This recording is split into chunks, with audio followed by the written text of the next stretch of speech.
असफलता एक चुनौती है, स्वीकार करो। कहाँ कमी रह गई देखो और सुधार करो। जब तक सफल ना हो नींद चैन को त्यागो तुम, संघर्षों का मैदान छोड़ मत भागो तुम।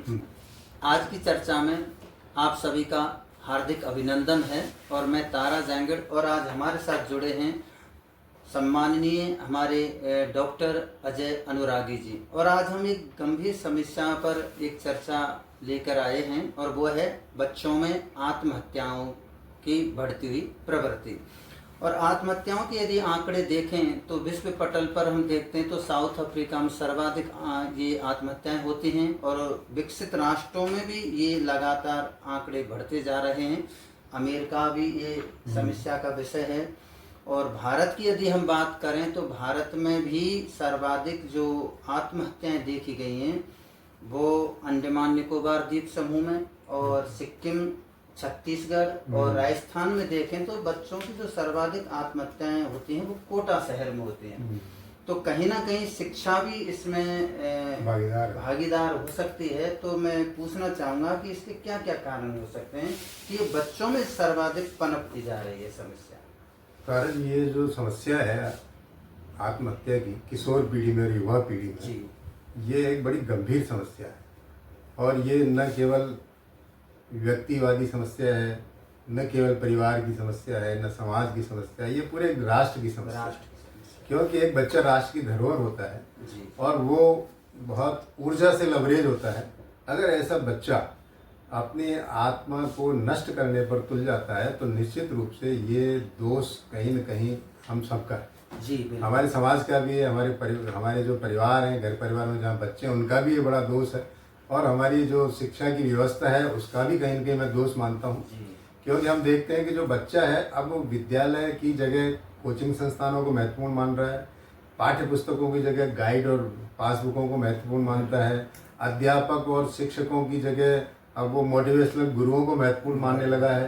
तो कहीं न कहीं कुछ ऐसी चीज़ों का परिवर्तन इस समाज में हो रहा है कि वो बच्चा उससे तादाद में नहीं कर पा रहा और वो ये समझ नहीं पा रहा है कि मैं अपने जीवन को वास्तविक रूप से कैसे आगे बढ़ाऊं। तो वो वहीं उलझ जाता है। अब इसके उलझने के बहुत सारे कारण हैं। ये वैसे एक तरह से मूलतः मानसिक समस्या है कि जब वो मानसिक रूप से ये तय कर लेता है कि मुझे अब इस जीवन में कुछ नहीं करना, मेरा आगे का जीवन अंधकार भरा है, इसमें कोई सुख नहीं मिलेगा, कोई समृद्धि नहीं मिलेगी, कोई मेरा मंगल नहीं होगा, तो निश्चित रूप से वो अपने जीवन को नष्ट करने पर तुल जाता है। अब हम देखते हैं ये यहाँ तक कैसे आया, बच्चे का मन और वो मानसिक रूप से इस आत्महत्या के लिए तैयार कैसे हुआ। इसके पीछे एक बहुत लंबी प्रक्रिया है और हम देखते हैं कि इसमें परिवेश का भी बहुत महत्वपूर्ण योगदान है, परिवार का भी महत्वपूर्ण योगदान है और उसके कह सकते हैं मित्रों का भी महत्वपूर्ण योगदान हो सकता है। क्योंकि मित्र कई बार ऐसी स्थितियों से हमें उबार लेते हैं जो स्थितियां हमारे लिए अनुकूल नहीं होती। तो मैं समझता हूँ इन सब की भूमिका है। अगर हमें ये पता लगे कि ये बच्चा अपने किसी कारण से जो न बात कर रहा है, न किसी से बोल रहा है, अकेला रहना पसंद करता है, गुमसुम हो गया है, तो निश्चित रूप से कहीं न कहीं ऐसी प्रक्रिया उसके मन में चल रही है जो उसको आत्महत्या की ओर बढ़ाएगी। तो उसको उसके पहले मित्र समझें और मित्रों से हल नहीं हो रहा है तो उसके परिवार की ओर थोड़ा सा आगे जाकर के उनको समझें, पारिवारिक सदस्यों को।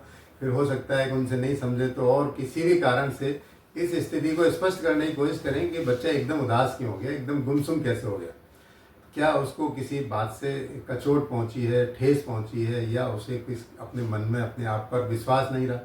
ये सारी चीज़ें तब पैदा होती है जब अपने आप पर विश्वास समाप्त हो जाता है।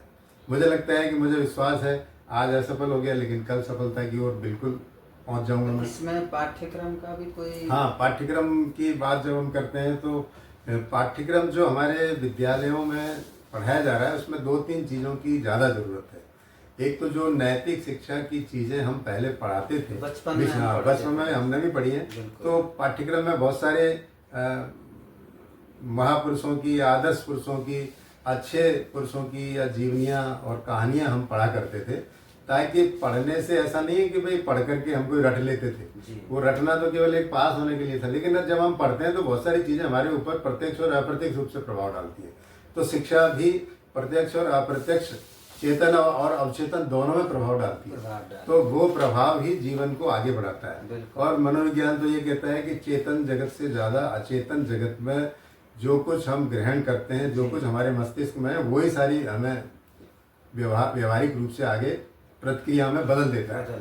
तो वही प्रतिक्रिया हम करते जाते हैं। तो एक तो शिक्षा में नैतिक शिक्षा की बड़ी ज़रूरत है, और दूसरा ये है कि जो पहले शारीरिक श्रम और शारीरिक स्वास्थ्य के लिए पीटी, शारीरिक शिक्षा की जो आवश्यकता पर बल दिया जाता था, वैसे देखा जाए तो सैद्धांतिक रूप से शारीरिक शिक्षक विद्यालयों में नियुक्त हैं और वो पढ़ाते भी हैं अपने हिसाब से, मगर फिर भी जो हमारी जो शिक्षा प्रणाली है वो अंकों की ओर मुड़ गई है। वो ये चाहती है कि बच्चे के नंबर ज़्यादा आए, चाहे वो व्यायाम कर रहा है या नहीं कर रहा है, पीटी करता है या नहीं करता है, उसकी ओर ध्यान नहीं है।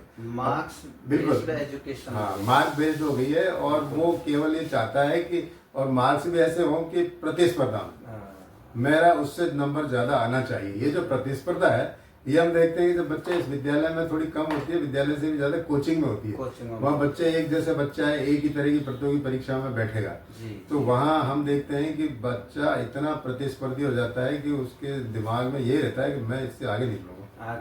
अब ये एक तरह से मानसिक बीमारी है।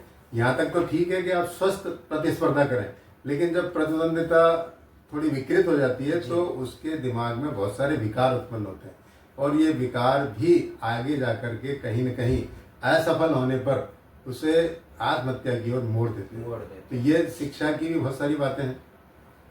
अब ये जो विद्यार्थी है, ये विद्यार्थी किस तरह से अपने जीवन को संतुलित रखे, वो अपनी दिनचर्या में सुधार करे, वो थोड़ा सा परिश्रम की ओर उन्मुख हो।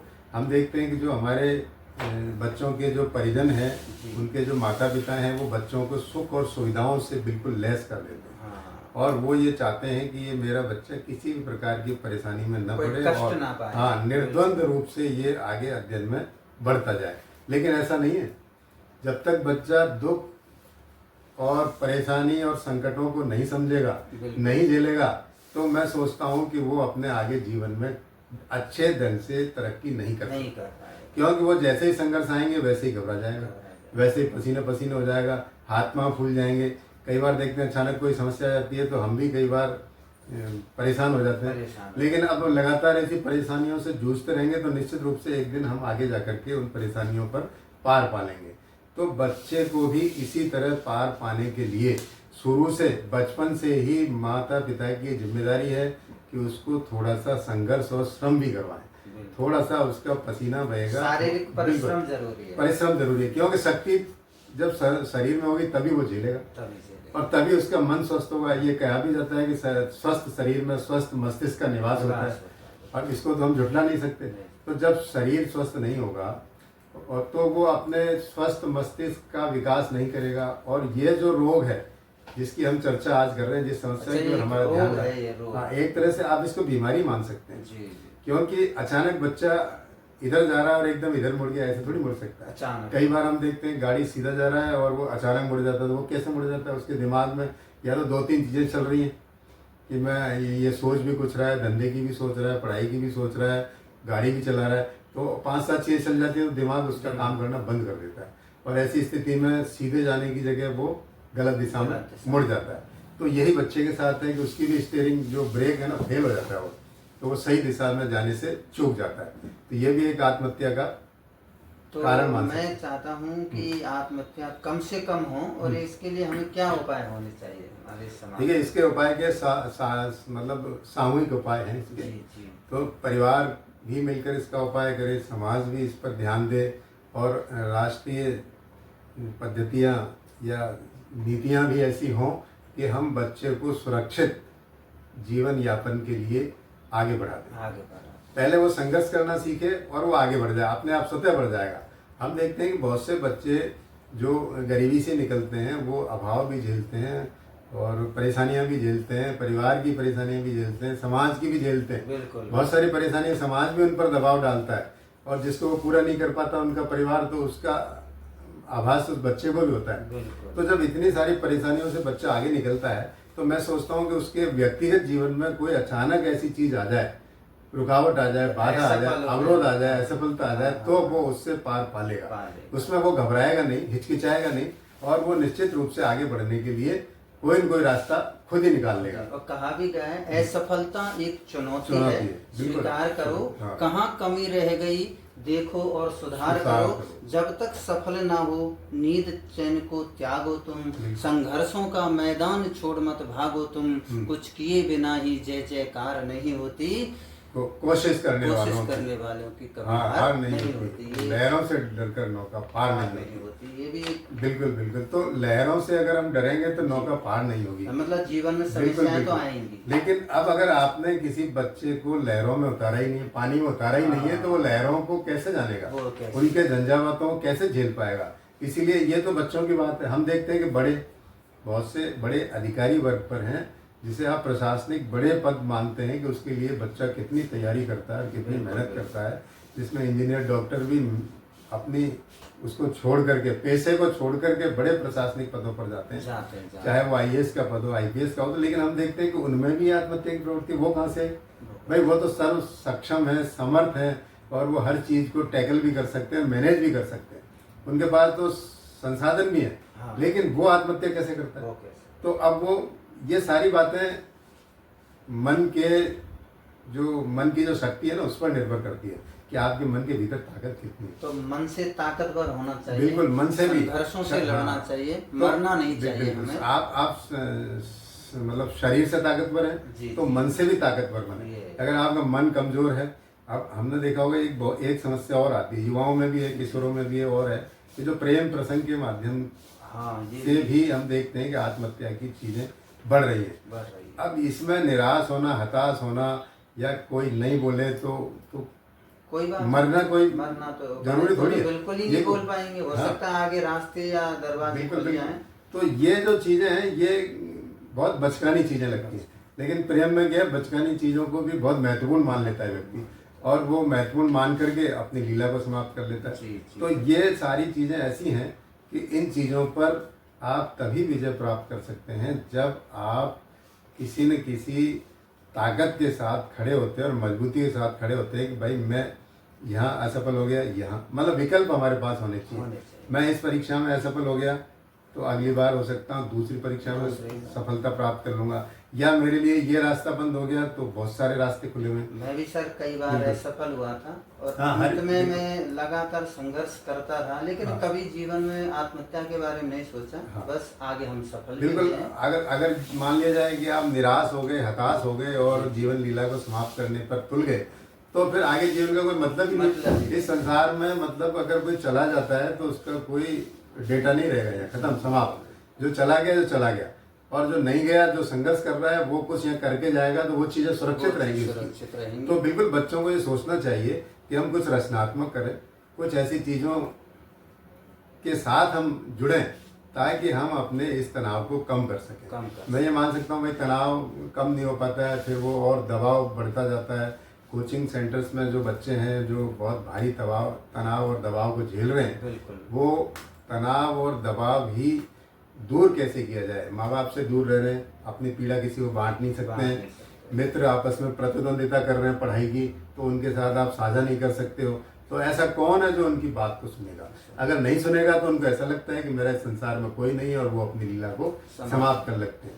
तो ये सामाजिक मतलब समाज से बच्चे को जोड़ना बहुत जरूरी है। हम देखते हैं कि बच्चे, माँ बाप अपने सामाजिक कार्यक्रमों में चले जाते हैं, हिस्सा ले लेते हैं, बच्चे उनसे अछूते रहते हैं। पहले क्या होता था कि बच्चे साथ जाते थे, माँ बाप चाहते थे कि भाई बच्चा मेरा शादी में भी जाए, आयोजन में भी जाए, किसी धूम धड़ाके में भी जाए, या किसी दुख दर्द में भी साथ जाते थे। तो बच्चा समझता था भाई ये पीड़ा है, ये परेशानी है, ये सुख है, इसमें आनंद करो। लेकिन अब बच्चा नहीं जा रहा है, बच्चा बिल्कुल नहीं जा रहा है। तो बच्चा माँ बाप से भी नहीं जुड़ रहा है, माँ बाप से भी कट गया, माँ बाप अलग कमरे में, बच्चा अलग कमरे में पढ़ रहा है। अब ये जो अलग अलग की चीजें हैं, अब थोड़ी देर बच्चा आया, खाया पिया और फिर अपने उस कमरे में लग गया। मोबाइल की भी भूमिका इस तरह से है कि मोबाइल अपने आप में एक बड़ा संसार है, एक बहुत बड़ा बाजार उस मोबाइल के भीतर खुल जाता है, और बच्चा उस मोबाइल में से बाजार की कौन सी चीज को चुन रहा है पढ़ाई के साथ साथ। मान लिया आपने उसको पढ़ाई के लिए दिया है, लेकिन पढ़ाई के साथ साथ बाजार के बहुत से रास्ते और बहुत से दृश्य उसमें दिखाई देंगे। उन दृश्यों को, उन रास्तों को बच्चा कैसे चुन रहा है, क्या चुन रहा है उसमें से, ये उसकी खुद की योग्यता पर निर्भर करता है तो इसमें माँ बाप को भी कई बार हस्तक्षेप करना चाहिए कि भाई ये बच्चा पढ़ रहा है तो क्या चीजें पढ़ रहा होगा, उससे भी वार्तालाप करते रहना चाहिए बच्चों। हाँ, मतलब देखने का मतलब ये नहीं है कि आप एक तरह से वो मतलब सीआईडी कर रहे हैं उसकी, बल्कि उसको ऐसा लगना चाहिए कि भाई ये मेरे माँ बाप हैं, ये इसको देख भी सकते हैं और इनके सामने मैं मतलब वही चीज देख रहा हूँ ये जो जिस चीज के लिए मुझे कहा गया है या जो मेरे लिए जरूरी है। बिल्कुल सर। तो ये बात तय बच्चा भी करे, उसके माँ बाप भी करें। और मैं सोचता हूँ कि ये जो सरकार की ओर से भी कुछ प्रतिबंध लगाए गए वेबसाइट्स पर, कुछ ऐसी चीजें हैं उनको देखने पर रोक लगाई गई है, तो उस रोक को और ज़्यादा लगाए जाने की ज़रूरत है। कुछ ऐसी खराब और बुरी जो न देखने योग्य चीज़ें हैं उनको रोका जाए ताकि बच्चे उनको सीधे न देख सकें। आप उस पर टैक्स रख दें, ये हमारे देश का भविष्य है। भविष्य बिल्कुल भाई, आपने बहुत सारी चीज़ों पर टैक्स रख दिया, हर चीज़ रिचार्ज होती है, पैसा लगता है। हाँ। तो आप ऐसी वेबसाइटों को एक अलग उस पर डाल दें कि भाई आप पैसा दो और देखते रहो, तो उसमें जो देखना चाहेगा वो अपने आप सूचीबद्ध हो जाएगा, रिकॉर्ड भी रहेगा कि ये व्यक्ति देख रहा है।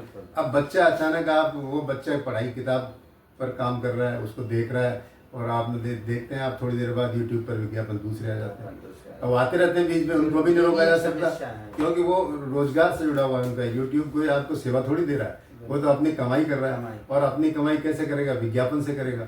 तो विज्ञापन उसमें वो देख लेता है कि कौन सा टॉपिक चल रहा है, उसी तरह के डाल देगा वो, और नहीं भी डालेगा तो कोई एक नई चीज डाल देगा, तो बच्चे को जिज्ञासा होगी, बच्चा उसको फिर लाइक करेगा और जैसे ही लाइक करेगा फिर वैसी चीजें उसके सामने वो परोसता जाता है और फिर बच्चा जो भटकता है वो स्वाभाविक है उसका भटकना, क्योंकि उसकी भी मानसिक सीमाएं हैं।